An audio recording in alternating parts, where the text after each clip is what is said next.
Maximum ഒരു recruiter resume screen ചെയ്യാൻ spend ചെയ്യുന്ന ടൈം എന്ന് പറയുമ്പോൾ 6 to 10 മിനിറ്റ്സ് ആണ്.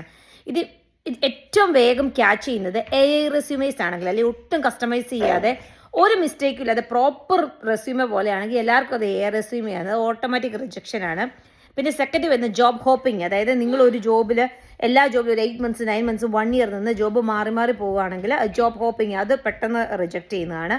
പിന്നെ തേർഡ് വരുന്നത് നോൺ റിലേറ്റഡ്, അതായത് ഒരു കരിയർ പാത്ത് ഇല്ലാതെ ആദ്യം നിങ്ങൾ അക്കൗണ്ട്സി വർക്ക് ചെയ്തു, പിന്നെ ഓപ്പറേഷനിൽ പോയി, പിന്നെ റിസപ്ഷനിൽ, ഇങ്ങനെ ഒരു കരിയർ പാത്ത് ഇല്ലെങ്കിൽ ഈ 3 കാര്യങ്ങൾ പെട്ടെന്ന് നിങ്ങളുടെ റെസ്യൂമെ റിജക്റ്റ് ചെയ്യുന്ന കാര്യങ്ങളാണ്. ഇത് 3 ഉണ്ടെങ്കിൽ നിങ്ങളുടെ അടുത്ത ലെവലിലോട്ട് പോലും നിങ്ങൾ പോകത്തില്ല. അപ്പോൾ ഇത് നിങ്ങൾക്ക് ചെയ്യാൻ പറ്റുന്നതെന്ന് വെച്ചാൽ, നിങ്ങൾക്ക് ശരിക്കും പറഞ്ഞാൽ നിങ്ങൾ ഇങ്ങനെ ജോബ് ഹോപ്പ് ചെയ്യുന്നുണ്ടെങ്കിൽ ലോങ് ടൈം ജോബ് മാത്രം ഇടുന്നതായിരിക്കും അതിന് നല്ലത്. അതുപോലെ കരിയർ പാത്ത് ഇല്ലെങ്കിൽ ഓൾമോസ്റ്റ് സെയിം ആയിട്ടുള്ള കരിയർ പാത്തുള്ള ജോബുകൾ മാത്രം ലിസ്റ്റ് ചെയ്യുന്നതായിരിക്കും നല്ലത്. പിന്നെ AI യൂസ് ചെയ്യാതിരിക്കുക. Hope this help.